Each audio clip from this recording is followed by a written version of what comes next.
Glória a Deus. Na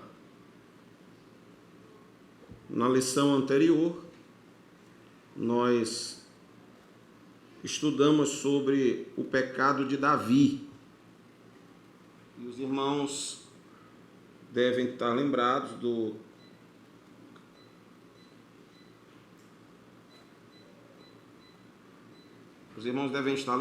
do capítulo 11 de 2 Samuel, que tratou na lição anterior de toda a problemática que Davi viveu em um momento de fraqueza, em um momento em que ele estava distraído. E um dos pontos centrais da lição que estudamos no domingo passado foi a importância de nós vivermos uma vida de vigilância, que nós, apesar de muitas vezes sermos crentes antigos, amadurecidos, nós não estamos livres dos riscos da vida espiritual normal. Somos sujeitos, enquanto presentes nesse corpo físico, sujeito às limitações, nós estamos sujeitos a errar, a falhar e a desagradar a Deus com as nossas ações. Então, uma das palavras que podem resumir a lição anterior que falou de Davi é: aquele que está de pé, olhe para que não caia. Nós estudamos na lição anterior também que Davi, ele deixou de estar atento a algumas atitudes que deveria ter tomado para prevenir situações assim. A exemplo disso, nós citamos que era a época da guerra. Todos os reis iam para a guerra com seus exércitos. Davi resolveu ficar no seu palácio. Davi resolveu dormir até tarde. Então, ali a figura de um homem distraído, de um homem que deixou de executar as suas tarefas e passou a ficar, como diz a linguajar de hoje popular, ficou de boca aberta, olhando para o tempo. E aí foi lançada uma tentação e ele, dormente, acabou cedendo. E nós aprendemos na lição anterior também que o pecado que Davi cometeu, ele deixou de ser apenas um pecado e se transformou em uma cascata de pecados. Ele então começa cobiçando, adulterando, em seguida ele se torna ele planeja um mal contra o seu próximo. E posso dizer aos irmãos que era um homem, como nós vimos na lição passada, Urias era um homem muito íntegro e fiel a Davi. Ele, embora fosse estrangeiro, era um homem fiel a Davi. Mesmo assim, Davi trama a morte dele e acaba por agir de maneira que a morte ocorresse. Deu instruções com todos os requintes de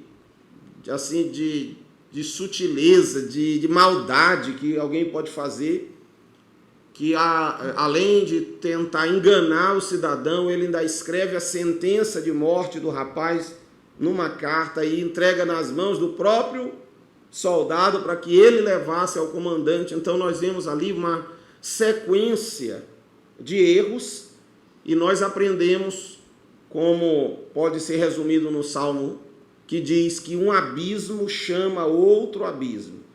E uma vez que o homem caia no pecado e ele persiste no pecado, ele tenta encobrir o seu pecado e ele vai se enrolando cada vez mais e fica difícil de ele se livrar daquilo ali. E Davi viveu toda esta situação e tudo isso que aconteceu na vida de Davi aconteceu em um momento em que ele havia assumido o trono. O governo já estava mais ou menos organizado, estava tudo andando bem, já havia paz com os governos ao redor, já não havia mais tanta guerra, Davi já havia consolidado o reino. Então, a partir dali, era para ele andar na presença de Deus e as coisas iam fluir, e ele ia ter uma vida abençoada, próspera, e aí ia embora. Como diz o linguajar de nós hoje, ia de vento em popa, e seguir e ir em frente. Mas por causa do que Davi cometeu, houve um novo capítulo dentro da vida dele. Abriu-se ali uma brecha que bagunçou a vida de Davi e o propósito que Deus tinha com ele. Então os irmãos veem aqui que o texto começa narrando o encontro do profeta Natã com Davi. E esse encontro ele se deu já depois de um certo tempo, quase que um ano depois do que Davi tinha cometido, né, de toda aquela situação. E aí entra Natã contando a Davi esta parábola para exibir para Davi a sua culpa. Então ele descreve, como nós lemos aí, a imagem de uma figura do dia a dia de Israel, um cidadão que trabalhava para outro cidadão, e ele era muito pobre e tinha um único animal, um cordeiro. E o cordeiro que ele tinha era como um animal de estimação. Ele descreve na história que o animal era tão acostumado com aquela família que ele nasceu ali, cresceu ali, ele dormia com a família. Isso é um detalhe interessante que nos reporta, abrindo um parênteses aqui, a estrutura da moradia do Antigo Testamento. As casas, elas não eram tão compartimentalizadas como nós conhecemos hoje. As casas compartimentalizadas eram restritas às pessoas de maior condição social. Via de regra, as casas eram retangulares, elas eram de um único cômodo. E naquele mesmo cômodo ficava um espaço onde era moído trigo, um espaço onde as pessoas dormiam, e não havia colchões, as pessoas costumavam dormir em cima de algum tipo de pano, algum forro que era colocado sobre o chão, e a família toda dormia ali, meio que junta. E junto dormiam também os animais que às vezes eram próximos, estavam ali junto da família, dormiam ali. Como naquele lugar não havia, a gente não houve relato com frequência de que houvessem muitos tipos de animais domésticos, mas os rebanhos eram comuns e era comum que houvesse a presença desses animais no cotidiano deles. Então não era estranho para Davi o relato de um homem que dormia com o cordeiro dentro de casa, que era o dia a dia deles lidar com rebanhos de ovelhas. E então ele diz que aquele animal nasceu ali, aquele homem era pobre, então só tinha aquele animal. E o homem para quem ele trabalhava era muito rico, tinha muitos animais, e que vindo alguém de fora, na hora de receber seu convidado, o homem rico, ao invés de tirar um animal do rebanho, resolve matar o animal de estimação do seu criado.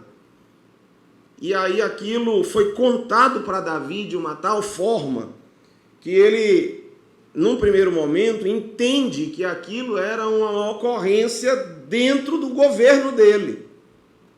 E aquilo foi tão natural, a forma como Natã trouxe essa informação para Davi, que Davi se zangou com aquilo, porque aquilo era uma clara demonstração de injustiça, de maldade, e Davi ficou enfurecido. Foi quando Natã, então, se vira para ele e diz: esse homem é você, Davi. Esse homem é você. E a partir dali, parece assim que foi uma espada no coração de Davi, que já vinha sofrendo por causa do pecado. Davi já vinha amargurado por causa do pecado. Tanto que na lição nós vamos vendo que alguns salmos expressam essa situação que Davi viveu. Por exemplo, o Salmo de número 51.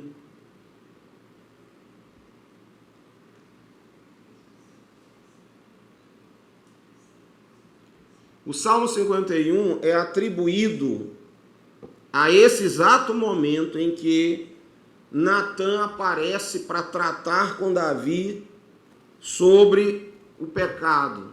Deus o envia, porque Davi, preste atenção nesse detalhe, o pecado que Davi cometeu o aprisionou, de maneira que Davi permaneceu meses desviado do Senhor, porque o pecado lhe prendera e ele não se arrependeu, não voltou atrás, ao contrário, ele, para encobrir o erro, ele foi cometendo novos erros. Mas aquilo, embora o texto de Samuel seja resumido nesse sentido, o Salmo 51, por exemplo, mostra como foi a experiência íntima de Davi naquela condição.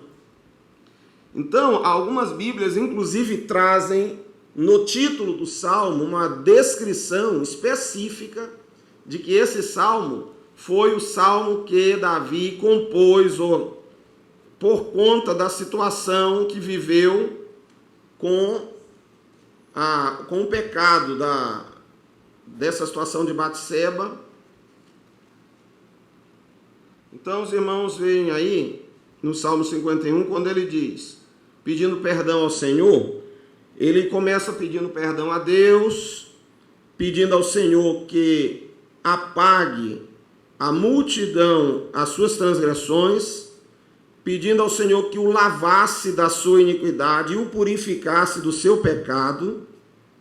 E Davi compreendia que o pecado era como uma mancha, era como uma nódoa, que ao invés de fazer algo de bom para a sua vida, acabava lhe sujando. Então ele ora, porque o pecado, que também é considerado espiritualmente uma situação de imundícia, uma situação de sujeira, daí você encontrar em várias partes da Bíblia, Deus oferecendo ao povo, ou às pessoas, a alguém especificamente, a possibilidade de ser lavado dos seus pecados. Isaías, por exemplo, no capítulo 1 do seu livro, Deus fala em dado momento, venham e perguntem a mim, ainda que os pecados de vocês sejam como a escarlate é um vermelho como esse aqui, mais escuro, eu os tornarei brancos como a lã. Em outro lugar, por exemplo, no livro de Oséias, nós temos ali um momento em que um determinado cidadão, Josué, na visão é visto como se o anjo trocando as vestes sujas dele por novas vestes. Quando nós falamos do sangue de Jesus, o Novo Testamento, os vários livros, os vários discípulos, sempre falam em um processo de lavagem e purificação. E o sangue de Jesus nos purifica de todo pecado. Ou seja, de alguma maneira, quando se fala espiritualmente, o pecado é uma sujeira da alma humana. É algo que corrompe, é algo que muda a característica, é algo que deprecia, é algo que causa uma mancha visível e indesejável na alma humana. Daí Davi, quando orava no Salmo 51, que é, como falei aos irmãos, a expressão da visão íntima do pecador. Enquanto Samuel narra o exterior do pecado, as situações que são visíveis aos olhos humanos, o Salmo 51 narra a experiência íntima do pecador. Então Davi, quando orava, ele se sentia em pecado. E os irmãos e as irmãs que um dia experimentaram algo de fato que mexeu consigo, algo que a consciência tocou, você se sente sujo. Você se sente fora do lugar. E Davi se sentiu assim. Por isso ele orava e por 2 vezes citou: lava-me completamente da minha iniquidade e me purifica do meu pecado. O primeiro tópico da lição, por exemplo, ele cita como o pecado era retratado no Antigo Testamento e no Novo Testamento. E algumas referências são colocadas. Vou citar algumas para os irmãos que poderão acompanhar aí no texto. Por exemplo, pecado tinha o sentido de errar o alvo, de praticar imoralidade. A idolatria. Êxodo 20:20, por exemplo, Moisés mostra que Deus havia vindo para provar o povo de maneira que eles não pecassem, para que não pequeis. O texto está muito pequeno para os irmãos lerem. Mas, além disso, o pecado também é citado no Velho Testamento como malignidade, perversidade, revolta, rebelião, iniquidade, culpa, transgressão consciente, culpabilidade diante de Deus, desviar-se do bom caminho. São conotações onde o pecado, a transgressão, ela é mencionada ao longo do Antigo Testamento. Então eu acho que, de forma geral, nós temos uma boa compreensão do que seja o pecado. O Novo Testamento, por exemplo, ele cita o pecado como um mal moral. Cita como impiedade, incredulidade, heresia, apostatar da fé, como culpa, né? Então, conduta comprometedora, vida sem lei, adoração falsa, engano, pecado deliberado, induzir outros ao erro, omissão, porque a Bíblia diz até que o que sabe fazer o bem e não faz, está pecando. Algumas dessas condições, irmãos, elas são muito evidentes. Outras, elas permeiam nosso interior, nossa alma. Por exemplo, uma vez eu li um livro de um autor, o título era Verdadeira Espiritualidade, e ele comentava uma coisa muito interessante. Ele dizia assim, que nós podemos observar toda a maldade e o pecado que há dentro do nosso coração, ele chama no livro, ele chama de cobiça ofensiva, é uma cobiça interior. É quando, por exemplo, não é só eu desejar ter o que alguém tem, mas às vezes a maldade se manifesta, por exemplo, quando eu tenho, vou dar um exemplo aqui da nossa condição de pregador da palavra de Deus. Às vezes você tem alguém que você considera seu semelhante. Vou dar um exemplo. Como a cobiça ofensiva pode ser ruim. Existe. Vou dar um exemplo. Digamos que eu estou aqui, sou pastor da igreja, e tenha um outro irmão que pastoreia uma outra igreja.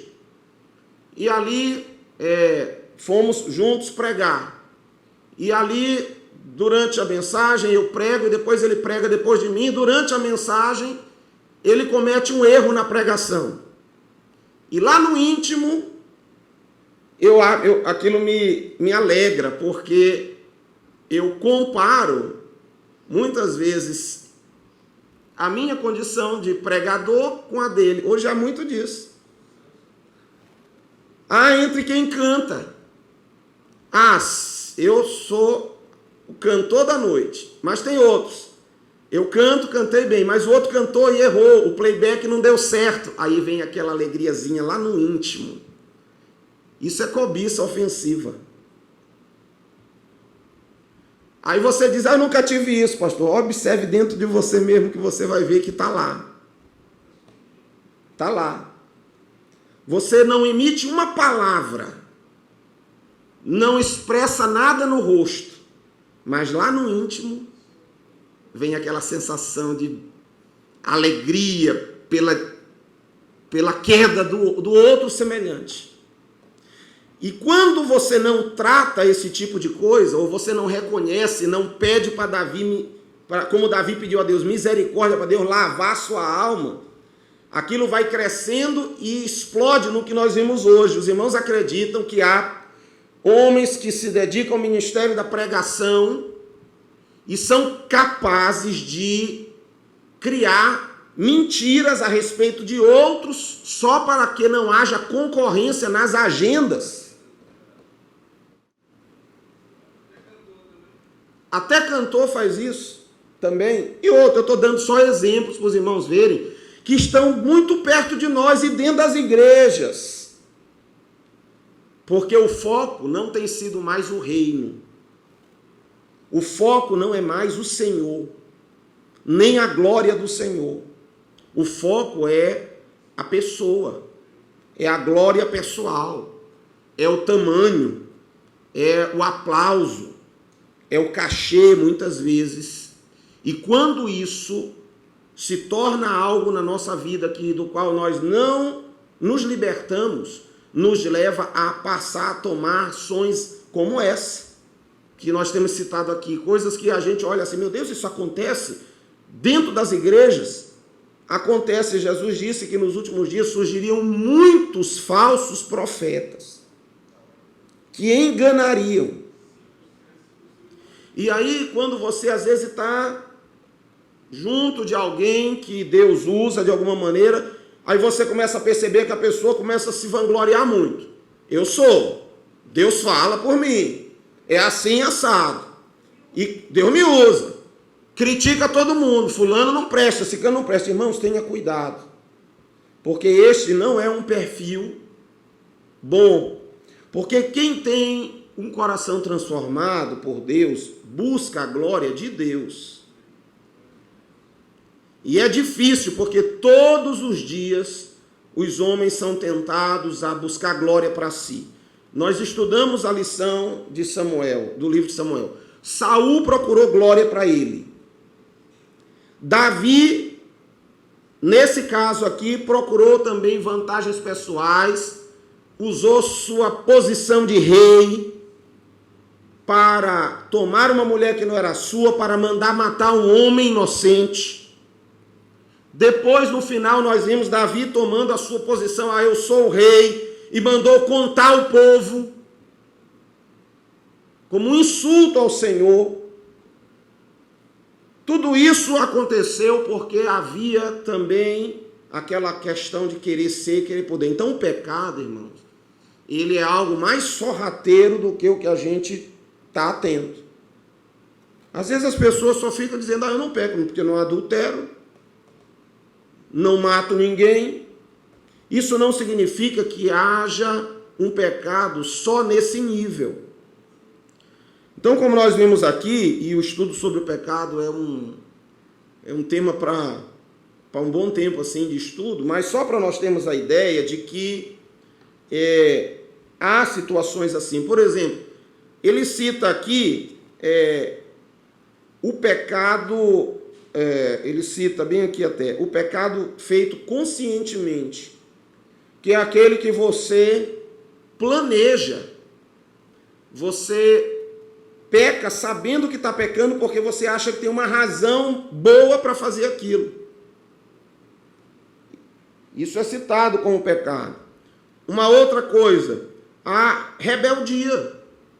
Nem sempre a rebeldia se comporta como você ir fazer um piquete na porta da igreja, por exemplo. Não aceito, não. Às vezes a rebeldia, irmãos, ela é silenciosa.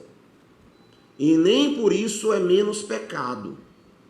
Muitas vezes você tem uma decisão que não vai de acordo com o que você quer. Como você foi voto vencido de uma minoria, você não fala nada. Mas ali, às vezes para um, para outro, você olha, não era para ser assim, está errado isso aqui. Você mina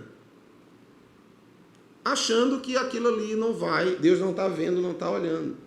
Isso também acontece, são situações mencionadas aqui.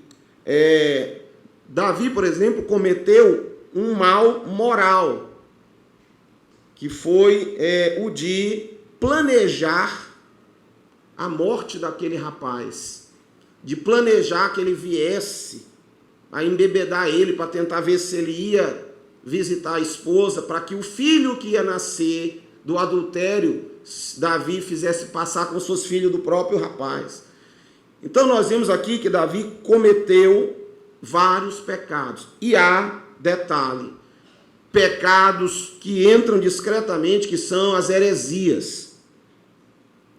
Há um tempo atrás, um pastor conhecido nosso me colocou num grupo de pastores, amigos dele lá, eram mais de 70.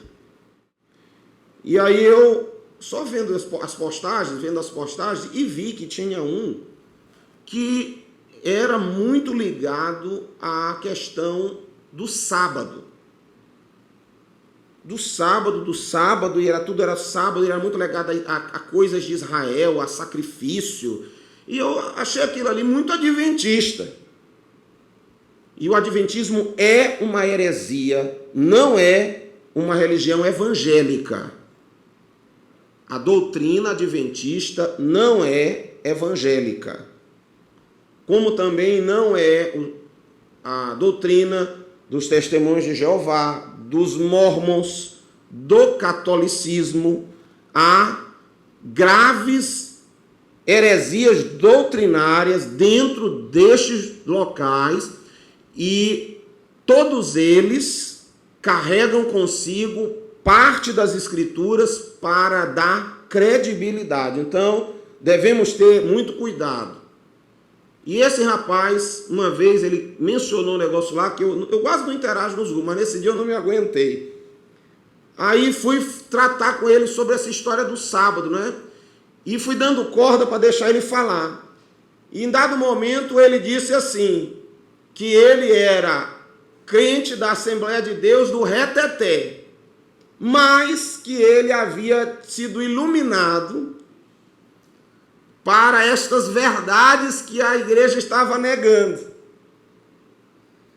Aí eu fiquei pensando assim, meu Deus, um homem desse, dentro da igreja, sob o comando de um pastor que muitas vezes está confiando no trabalho dele, e ele às vezes, diante dos outros ou de quem pode chamar atenção, não faz nada, mas por baixo, quantos ele contamina com essa doutrina herege dele de sábado e de necessidade de guardar sábado, e dentro da igreja se dizendo crente do reteté, que os irmãos sabem o que é reteté na linguagem do crente, que é aqueles irmãos que pulam de fogo, que dançam e tal, dentro da igreja. Então, irmãos, é necessário nós sermos como aqueles crentes que o livro de Atos descreve, o crente da cidade de Bereia.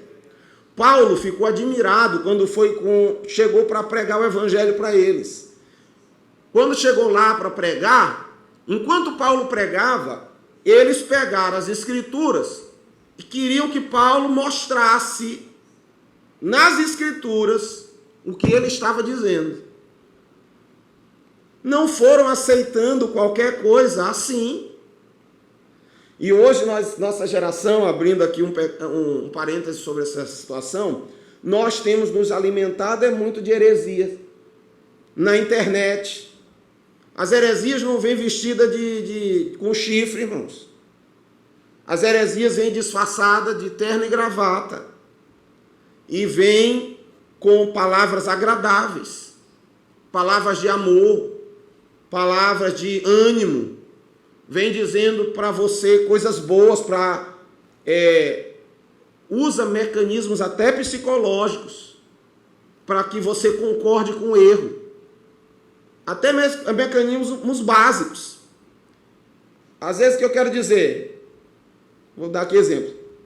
Eu chego na igreja, irmãos, Firmino está com uma camisa roxa. Os irmãos olham, realmente, verdade. O irmão Eustáquio está com uma camisa azul. Realmente, é verdade. O irmão Jonathan está com a camisa amarela. Sim, é verdade. Mas o irmão Paulo está com a camisa preta. Ou uma camisa quase verde. Não, ele está com uma camisa azul. Mas às vezes a associação das verdades culmina numa meia-verdade que a gente acolhe. Porque já concordou com uma, com duas, com três, por que não concordar com a quarta? Sem olhar. Muitas vezes essas coisas estão acontecendo e produzindo hereges dentro da igreja, que se levantam contra o trabalho instituído, muitas vezes, que vão minando os irmãos, vão provocando divisões. Esses dias nós comentávamos, por exemplo, por que as Assembleias de Deus, da sua tradição, nunca apoiou com ênfase os grupos domiciliares, assim, para ser um ministério independente da igreja. Exatamente por causa desses riscos. Irmãos, já vivenciamos muitas coisas assim estranhas. Eu lembro que essa falta de submissão ao comando das coisas gera problema. Teve uma vez até que um irmão disse que estava na oração, no meio da oração, o irmão Miguel uma vez contou, disse que estava presente lá, um irmão que no meio da oração, ele começou a dizer, estou sendo arrebatado, estou sendo arrebatado. De repente, enquanto os irmãos orando e dando glória a Deus no testemunho do arrebatamento, ele dizendo, estou descendo para o inferno, estou descendo para o inferno. E os irmãos, glória a Deus, aleluia, glória a Deus, aleluia. Manda buscar uma Coca-Cola para mim que está muito quente aqui. Veja o entendimento. Foram buscar. Esse exemplo é grosseiro e até faz a gente rir, mas aconteceu. E o que eu quero mencionar aos irmãos é que nós temos que estar atentos, porque heresias, falsos ensinos, podem chegar de maneira muito discreta e a gente não perceber.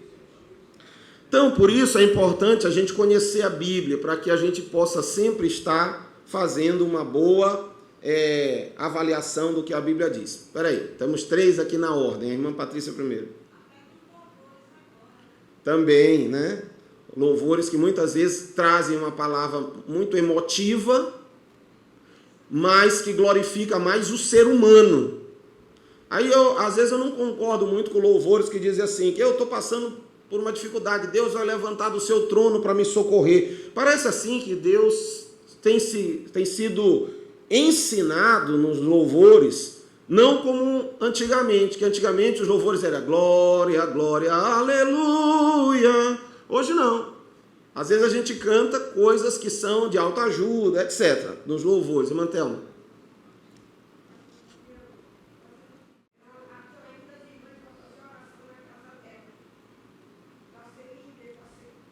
É o que na essência as pessoas buscam, querem aparecer, querem uma liderança, querem comandar, sendo que não esperam o momento de Deus, porque eu vou dizer aos irmãos, quando Deus nos põe para comandar, junto com o comando, não vem só aplauso, vem muito mais responsabilidades, muito mais cargas, muito mais lutas.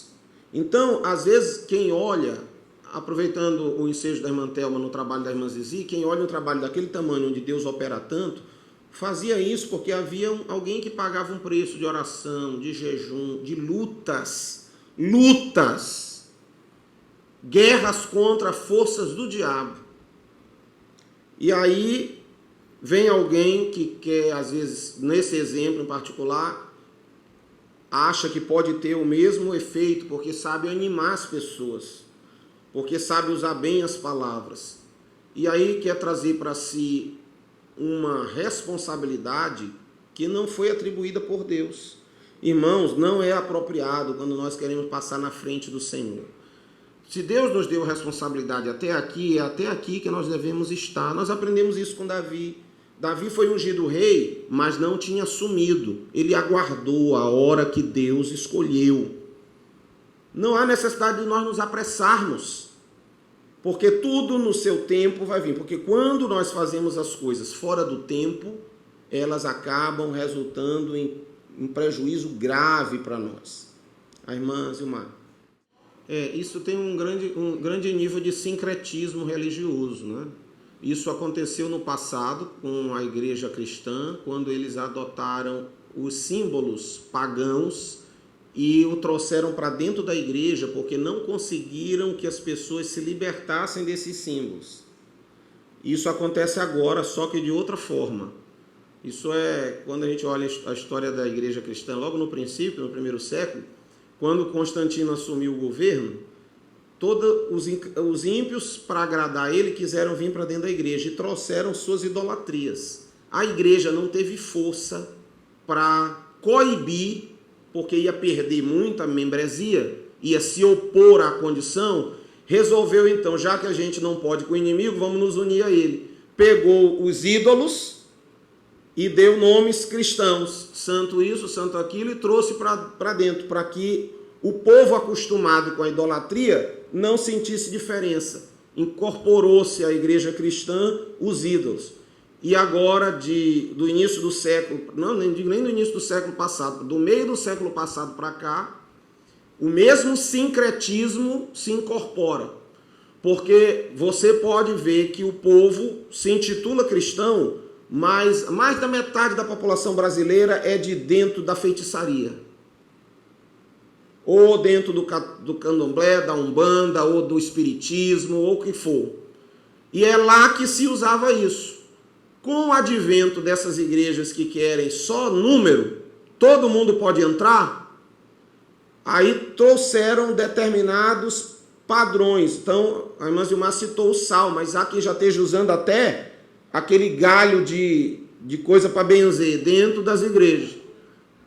O que é isso aí? É sincretismo, pegando práticas pagãs, idólatras e práticas de ocultismo e trazendo para dentro da casa do Senhor e jogando as pessoas para se tornarem escravas dessas coisas. Paulo disse assim, irmãos, nada deve nos dominar. Nada deve nos dominar. Tem pessoas assim que já não fazem mais nada se não jogar o sal ou se não botar o óleo, porque para eles o que funciona é o sal e o óleo e não o Senhor. Quando não tem o sal e o óleo, se vêem desarmadas. São só nomenclatura, irmã, e coisa que fazem os homens se sentirem cada vez maiores uns dos outros. Então, não basta ser pastor, é como se fosse um pastor nível 2, apóstolo. Daqui a pouco nós vamos ter outras coisas, né, envolvidas. Algum nome vão arranjar, porque Então, isso é totalmente diferente do que o que Jesus ensinou. O que o Senhor disse para os discípulos foi: aquele que entre vós seja maior, seja como menor. Então, se você vê líderes que querem todo o tempo estar puxando glória para si mesmo, eu sou, eu faço, eu posso, se saia. Porque nós devemos estar entre aqueles que buscam a glória do Senhor. Sim, o ministério de apóstolo eu entendo também, sou da linha teológica de que os apóstolos foram apenas os 12 que Jesus chamou e Paulo. E ainda que hoje tenha, o que é apóstolo? É um homem enviado. Então, então hoje, dentro do padrão hierárquico que se entende, hoje o responsável pela igreja do Senhor é o pastor. Não precisa ser mais nada além disso, porque já é uma tarefa muito dura acompanhar o rebanho. Estão banalizando. Agora eu pergunto aos irmãos, o que é unção? Não é o poder de Deus que deve fluir de nós? A unção, irmãos, não está no objeto. A unção não está no óleo. A unção não está no óleo. O óleo é um instrumento de fé que você pode canalizar aquilo ali na cabeça da pessoa. É como Jesus, quando curou o cego. Ele não poderia ter dito simplesmente, olho, aparece. Mas ele quis cuspir no chão, fazer lodo. Aquilo ajudou a fé daquele cidadão. Mas a unção não é o óleo. A unção está na pessoa. Mesmo nos lenços que Paulo levava, a unção estava em Paulo.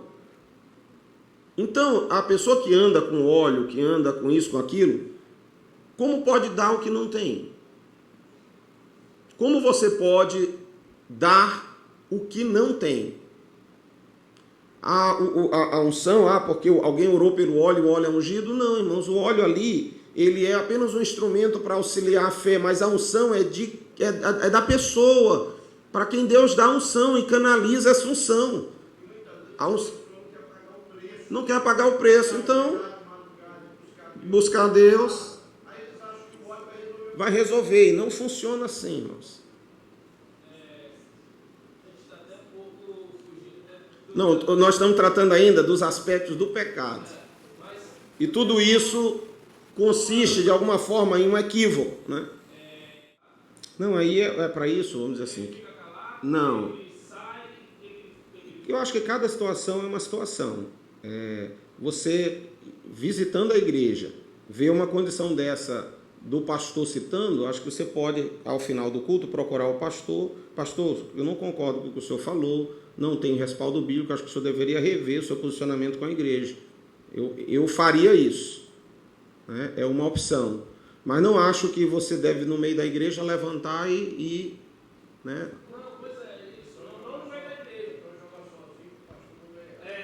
Agora, é claro que há determinadas situações, como eu digo, cada situação é uma situação, em que você precisa intervir logo, que aí não vai, né, aceitar que há uma coisa grosseira ou corrige logo.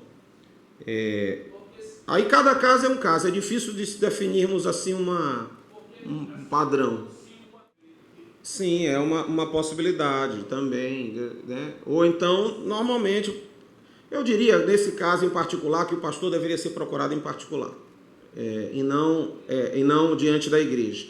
Porque você vai perguntar assim, jogar na Mega Sena é pecado? Não. Onde está o perigo nisso? É sabido que jogos de azar, assim como a bebida, assim como outras práticas, conduzem ao vício. Tanto que no Brasil, por exemplo, são proibidos jogos de azar. E quando havia uns bingos, se os irmãos, eu nunca entrei num bingo, mas acompanhei pessoas que estavam viciadas no bingo, principalmente pessoas de idade. Iam para os bingos todos os dias, gastavam tudo nos bingos. Aí você pega uma igreja de 100 membros, que não tem 200, 1.000 membros, a quem você não pode explicar detalhadamente o porquê e não tem a capacidade de assimilar, é um risco você querer ensinar e dizer não é pecado. É mais fácil chegar e dizer, irmãos, é proibido. Por quê? Porque é como você usar uma estatística. Você às vezes adota um procedimento qualquer que não serve para 100%, mas se beneficiar 80%, o prejuízo de 20 é menor do que não ter o procedimento, porque 50 vão se prejudicar. Então, é estatístico. Então, muitas vezes, você chegar e dizer, é proibido jogar jogos de azar. É proibido por quê? Por causa dos riscos, disso, disso e disso. De 100, 80 serão poupados.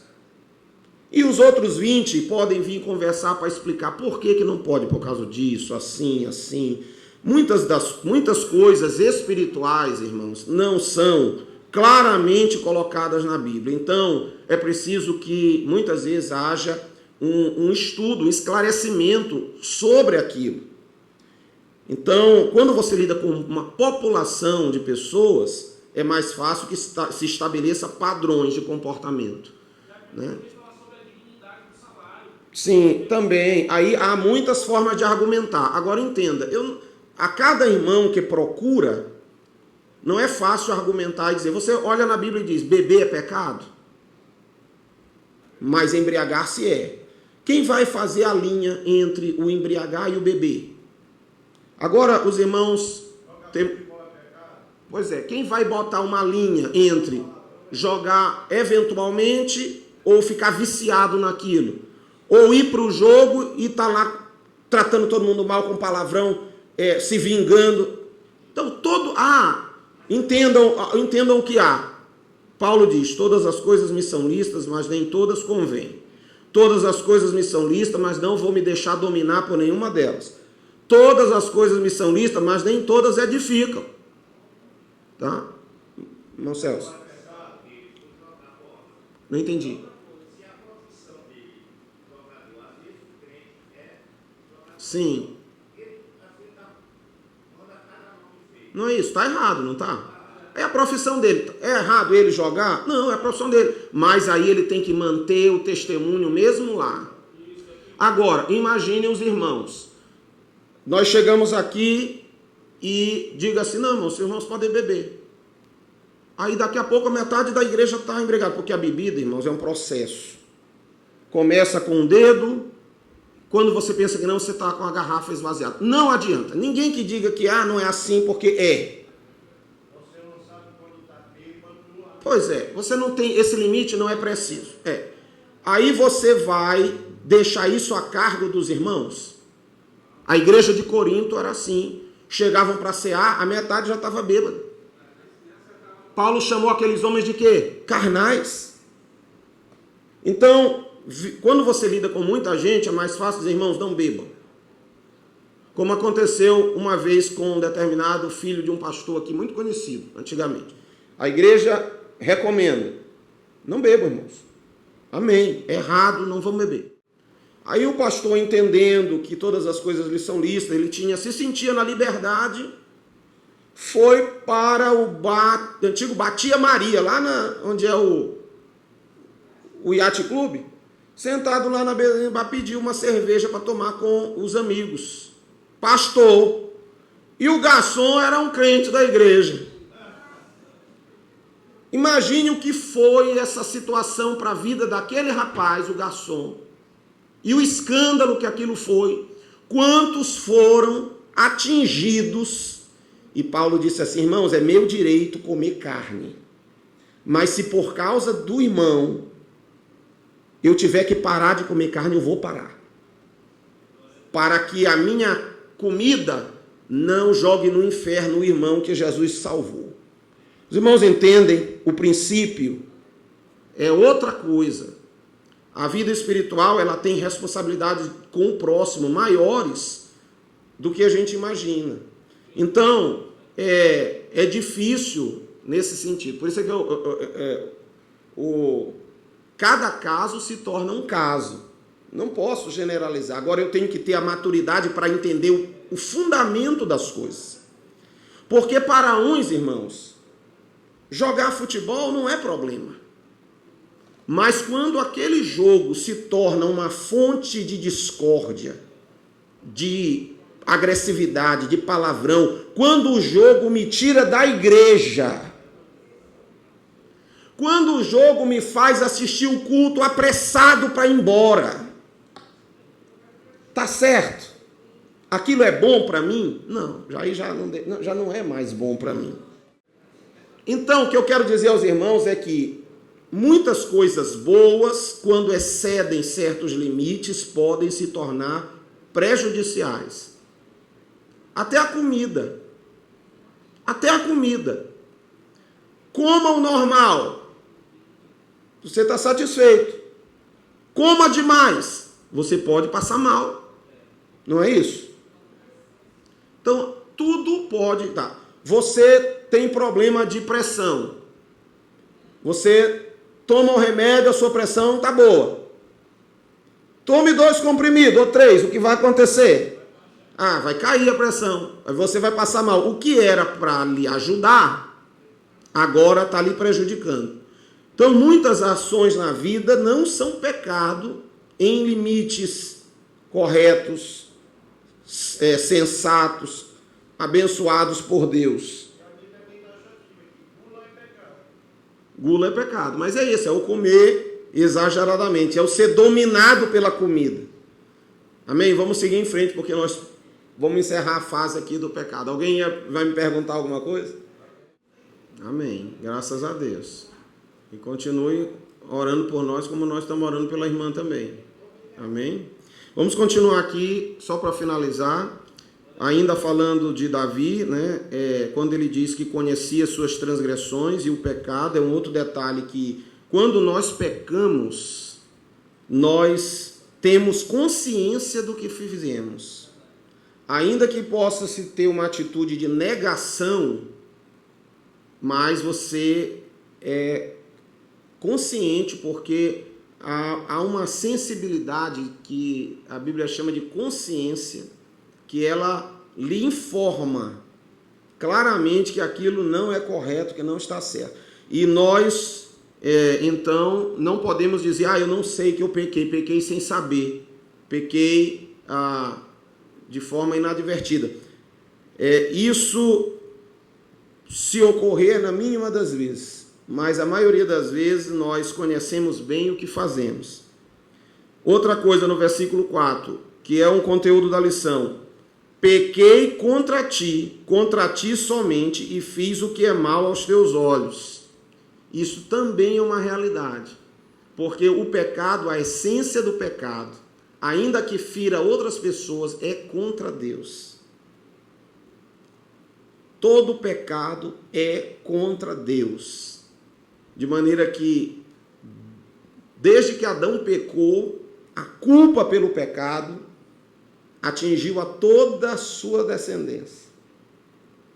E a culpa do pecado é contra Deus. Mas o que eu queria citar para os irmãos é como ele pede a purificação, como nós já dizemos, e pede a Deus que crie nele um coração puro, porque ele não quer, de forma alguma, perder a presença do Espírito de Deus na vida dele. Então Davi traz várias expressões que mostram que ele conhecia bem o pecado. Agora, o pecado ele só foi acordar quando Deus mandou o profeta levar aquela palavra para ele. Foi que ele viu que alguém sabia o que ele tinha feito. O que às vezes nós erramos é que colocamos na nossa cabeça aquela negação de que ninguém sabe o que a gente fez, mas Deus sabe, irmão.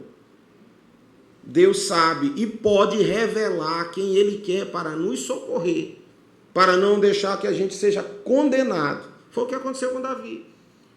Davi passou quase um ano desviado, se fingindo. Estava vestido de rei, de homem bom, de homem justo, mas dentro dele estava todo ruim. Como ele disse no Salmo: enquanto eu calei meus pecados, envelheceram os meus ossos. Ele foi vivendo aquele período, mas o pecado pesava na consciência dele, de maneira que ele sentiu no seu corpo físico aquilo que estava vivendo. O erro. Quando nós nos afastamos do Senhor, quando nós não procuramos nos corrigir logo, há uma tendência que o pecado nos leve a um prejuízo que pode refletir até no nosso corpo físico ou em uma opressão maligna sobre a vida da pessoa. Doenças psicossomáticas, mas existem pessoas que dão brecha para Satanás e atinge a pessoa e a família. Por exemplo, Jesus disse que quando o homem é liberto e o diabo sai do coração daquele homem e Deus arruma a casa, limpa a casa e aquele homem volta àquelas velhas práticas, o estado dele se torna 7 vezes pior. O que é isso que acontece?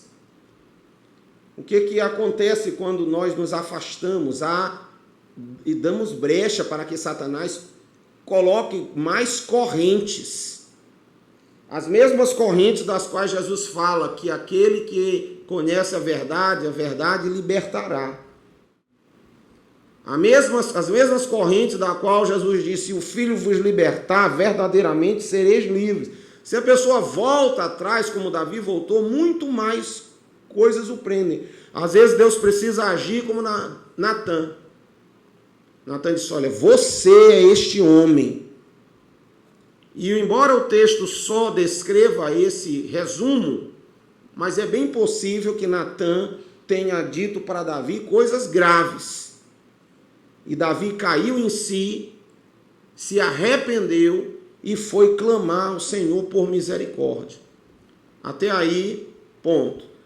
Mas o que nós vemos, como no tópico 2, Davi com a consciência morta, pela negação, Paulo chega a dizer que há homens que têm cauterizado a própria consciência por tanto pecado. Às vezes a pessoa ela peca e permanece no pecado, e é um detalhe que João diz: aquele que é nascido de Deus não vive pecando, ou não vive na prática do pecado. É possível eu errar? Mas a minha atitude é confessar o pecado, me arrepender e me voltar para Deus. Se eu permaneço na prática do pecado, eu então abro mão da minha salvação, abro mão daquilo que Deus tem feito na minha vida e volto, como Jesus chegou a usar uma comparação. É como, Pedro usou, é como a porca lavada que volta para a lama. É como o cachorro que vai se sujar no próprio vômito. Então as pessoas que voltam atrás e abandonam o Senhor, voltam a uma condição que pode chegar a ser 7 vezes pior. Antes da Imantel, só para completar o raciocínio, se você prestar atenção na estatística de detentos, filhos de crentes, você vai se assustar. Mantel, é brincadeira. E outra coisa, você está brincando com a misericórdia de Deus. Tem um versículo que diz que a quem mais é dado, mais é cobrado. Quanto maior o conhecimento e a experiência que nós temos com Deus, menor vai ser essa tolerância de Deus a essa vida desregrada. Precisa a pessoa ter o conhecimento que tem que se enquadrar na presença do Senhor. Porque nós vemos aqui, por exemplo, que é o último tópico da lição que eu quero mencionar, que há consequências para os pecados. Nós discutimos um pouco sobre isso no domingo passado. Discutimos, o irmão Celso colocou questões, algumas dúvidas, a gente esclareceu uma parte, vamos tentar tratar um pouco mais desse assunto. Mas eu queria que você, ainda no próprio texto da lição, observasse que o pecado de Davi, embora tenha sido perdoado, lhe gerou problemas. Quando ele foi abordado pelo profeta, ele disse assim, bem aqui, tá aqui, versículo 13. Pequei contra o Senhor, e Natã respondeu, também o Senhor perdoou seu pecado, você não morrerá, mas porque com isso você deu motivo a que os inimigos do Senhor blasfemassem, também o filho que lhe nasceu morrerá. E mais em cima ele diz assim, por que você desprezou a palavra do Senhor? Versículo 9. Fazendo o que era mal aos olhos dele. Agora, pois, versículo 10, a espada jamais se afastará da sua casa, porque você me desprezou e tomou a mulher de Urias, o heteu, para ser sua mulher. Esse tema que nós vamos abordar agora é um tema delicado, porque é um tema que trata de aspectos espirituais, alguns dos quais nós não conhecemos. Mas é claro para nós da palavra de Deus que o pecado, embora possa ser perdoado, as consequências do pecado podem nos atingir. E Davi teve 2 consequências graves, embora tenha tido a mensagem do perdão. A primeira foi o Senhor disse, a criança morrerá. De alguma forma, que ela vai além do que a gente consegue compreender, o pecado que se comete traz consequências para a vida da gente de um tamanho ou de outro. Para Davi, houve a criança adoeceu e faleceu, o filho, e Davi passou o resto do governo dele sob ameaça, perseguição, brigas internas. Os 3 primeiros filhos de Davi se levantaram contra ele, ou tiveram problema. O primeiro filho de Davi, que foi Amon, fazia um monte de coisa errada, Davi não chamava a atenção dele para nada. Nesse sentido, não foi um bom pai. Amon foi morto pelo irmão, por causa de Tamar. Depois, Absalão se levanta e, por último, Adonias. Os 3 filhos acabaram morrendo ou tendo problema. Aí Absalão se levanta para tomar o governo. Nessa mesma situação, o profeta mostra, olha, o que tu fez escondido, Deus vai permitir que aconteça contigo na frente dos outros. Quando Davi fugia de Absalão, ele deixou 10 concubinas tomando conta do palácio. Quando Absalão chegou, para mostrar para o povo que ele estava em conflito com o pai, pega as 10 mulheres, bota uma tenda no meio da praça e tem relação com cada uma delas no meio da praça para o povo todo saber que ele havia se tornado contrário a Davi. Tudo isso aconteceu anos depois, mas foi profetizado aqui pelo profeta Natan. E essas consequências da vida de Davi, quer dizer, está todo o tempo em perseguição. Até na hora de passar o governo para Salomão foi debaixo de luta. Porque um filho se levantou para tomar o poder do outro lado. Foi obrigado ele, velho já na cama, rapidamente tomar uma posição, porque senão ele ia perder o governo. Então, para os irmãos verem como foi sofrido o governo de Davi. Todo o tempo inimigos internos, que ele não podia se livrar. Davi tinha inimigos internos no governo dele. Joabe, o chefe do exército, era um. O sacerdote, um dos sacerdotes, Zadok, era outro. Estava dentro do governo de Davi, não podia ser tirado porque era sacerdote, mas era contra Davi.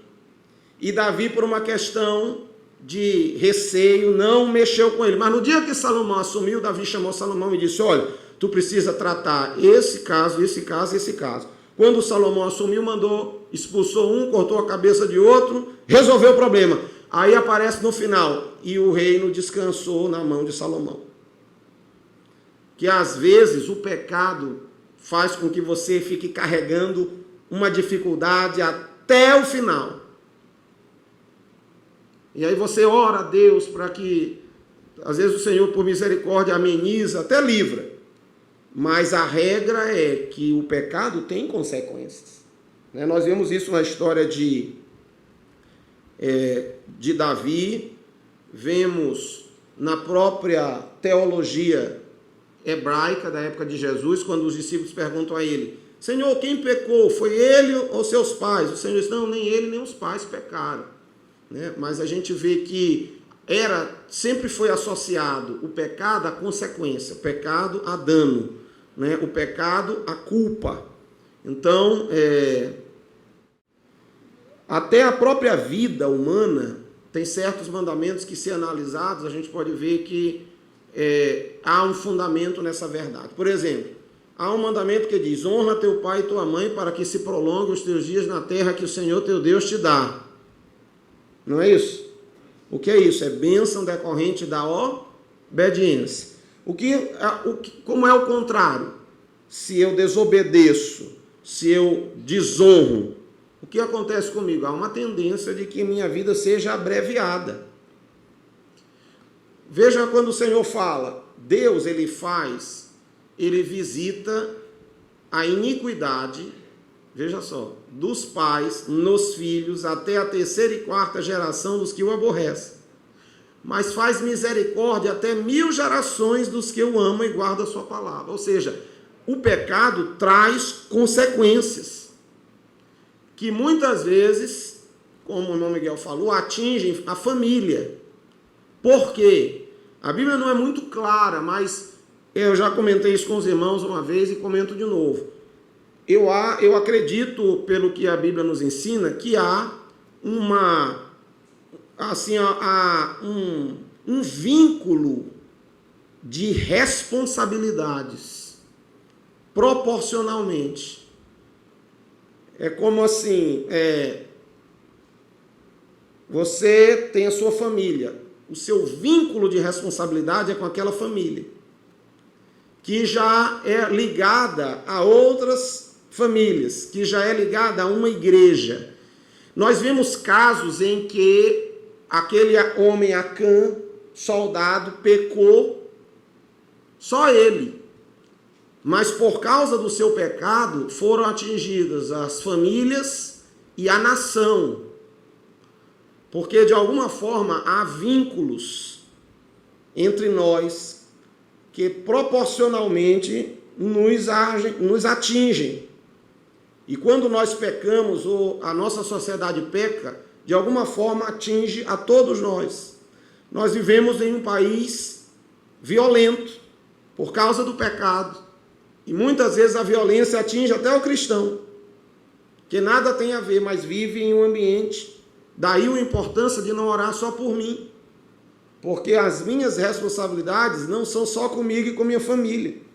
Paulo orienta, orem pelas autoridades, orem pelos pastores, pela igreja, orem para que tenhamos uma vida pacata, porque, de alguma maneira, nós interagimos.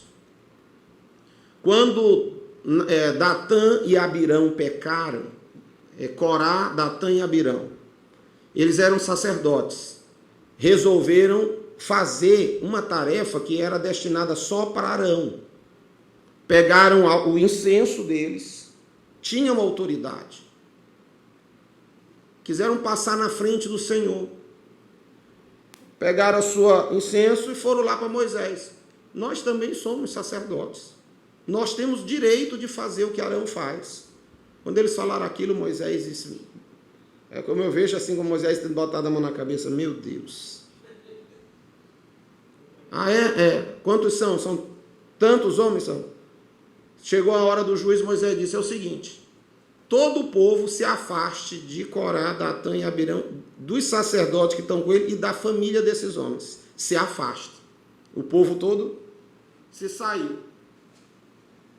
Aí Moisés disse assim, se esse homem aí morrer de causa natural, como qualquer homem morreria, é porque Deus não me chamou não. Eu estou aqui na frente liderando da minha própria cabeça. Agora, se alguma coisa diferente acontecer e a terra abrir a boca e esses homens forem engolidos vivos, aí, irmãos, Moisés nem terminou de falar. A terra abriu a boca e comeu aqueles homens todos. As famílias deles e as barracas deles e tudo que era deles. Aí você pergunta, o que tem a ver o filho com o problema?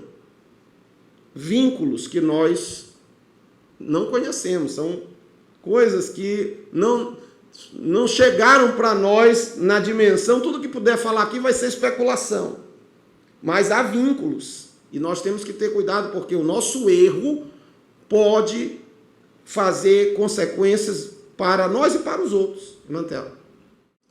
E o reparo, às vezes, não é rápido como o que é causado. Acã pecou em um momento, mas os irmãos percebem pelo livro lá que Josué e os líderes passaram desde de manhã até a metade da tarde com a cara no pó, pedindo socorro para Deus para saber onde foi o problema. Aí Deus mostrou onde era para ser tirado do meio deles. Irmão Celso. Entendi. Na verdade, o que o senhor está... Não, mas aí o senhor está tratando, então, de níveis... É mentiroso, eu entendo. E foi uma oportuna isso aí. É isso. Não, isso é oportuno a sua colocação. Porque, em outras palavras, o senhor está dizendo os níveis de consequência. É isso, eu entendi. Então, o que o irmão Celso está dizendo é o seguinte, bom, eu cometi algo, um pecado que não atingiu, não cheguei, por exemplo, um exemplo desse, um adultério. Jesus disse assim, é pecado? É, porque o que Jesus disse? Se tu olhar para uma mulher com a intenção impura, no coração já pecou. Bom, você aí é que eu digo, o pecado existe e ele não tem tamanho. Agora, a consequência varia. No sentido das consequências, é variável. Aí é que eu digo que cabe a Deus a justiça. Ele é que sabe a dosagem. Existe hoje uma coisa dentro do direito que é chamada de dosimetria da pena. Dentro de mesma condenação, há um que tem mais culpa, outro que tem menos culpa. Se nós, uma comparação grosseira, se nós, injustos que somos, dentro do nosso direito limitado, conseguimos entender que há dosimetria, porque é possível, dentro de certas circunstâncias, eu mensurar os níveis de responsabilidade e de dano que um ou mais indivíduos causam, eu entendo que na justiça divina, isso existe na sua maior expressão, porque o Senhor mesmo disse que Ele dará a cada um segundo as suas obras. Então, eu entendo, como que a palavra de Deus diz, que dependendo de cada caso, há também um juízo, há também uma consequência. Então, a sua colocação é oportuna para dizer, bom, pode ser que em eu criar um pecado, algo interno, isso possa me resultar para mim em alguma coisa, não sei, ou em nada.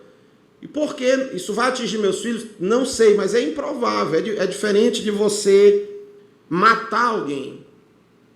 Porque aí você matando, você vai ser preso, você vai ser condenado, você vai atingir seus filhos porque eles vão viver envergonhados, eles não vão querer mais contato com você porque o pai é um assassino, eles vão zombar deles na escola. Como você não vai mais poder prover a casa, a família vai ficar desassistida, os filhos que poderiam ter escola vão viver e provavelmente vão entrar para a vida de criminalidade, se não se tornarem revoltados por causa daquela condição e quererem ser tão criminosos quanto o pai, e aí vão sair, se juntar a uma facção, vão matar outros. Então há uma sequência.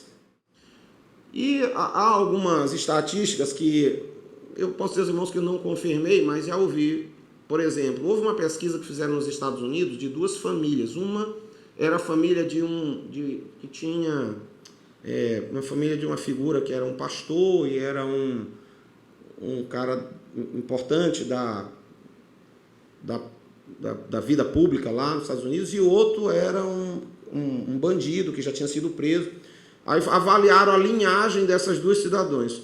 Na linhagem do cara que era bom, ele deu lá a conferência, vários pastores, vários juízes, não sei, 2, 3 presidentes. Eu sei que teve daquela linha, saíram só figuras boas.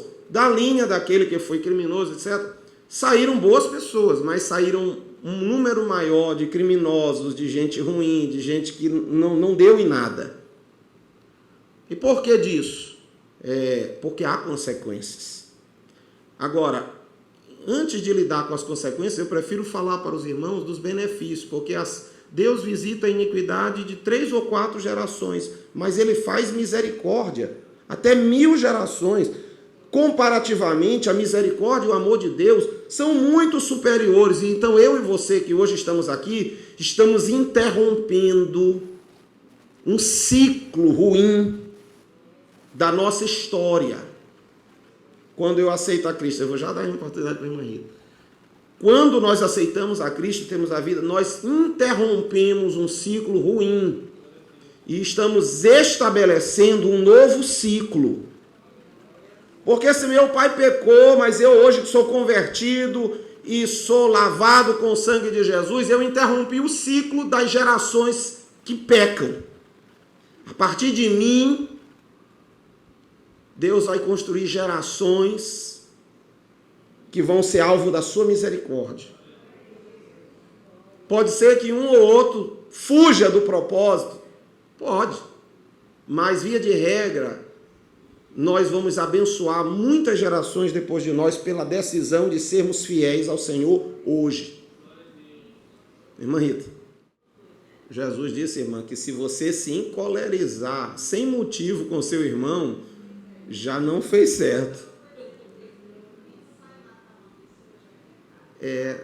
Você ter a intenção. Entenda que o pensamento que passa nem sempre é pecado. Agora, você alimentar isso com realidade é um pecado.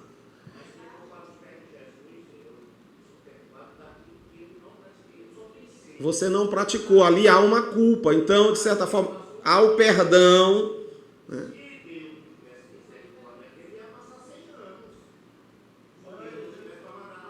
Não é isso? Poderia ter morrido desviado. Aí tem... Nós mesmos fazemos isso, irmão, todo dia. Imagine que você tem o seu cachorrinho, que você chega em casa e ele bagunçou toda a sala. Qual o castigo que você dá para ele? Bota num cercado, não é? Dá um carão. Esse mesmo cachorrinho no dia seguinte vem e morde a sua perna, rasga a sua perna toda, ele leva para o hospital. O que você vai fazer com o cachorrinho, irmão? Ou no mínimo, né? Ou mandar sacrificar, não é? Você mesmo não deu penalidades diferentes? É mais ou menos isso, né? Nós fazemos isso com nossos filhos. Tem hora que é só um puxão de orelha. Tem hora que eu preciso pegar o cinturão. E tem hora que dá vontade de fazer, como diz, eu vi uma foto no WhatsApp das irmãs pegando o sapato e atirando de longe. Amém, irmãos? Vamos ficar de pé, vamos agradecer ao Senhor.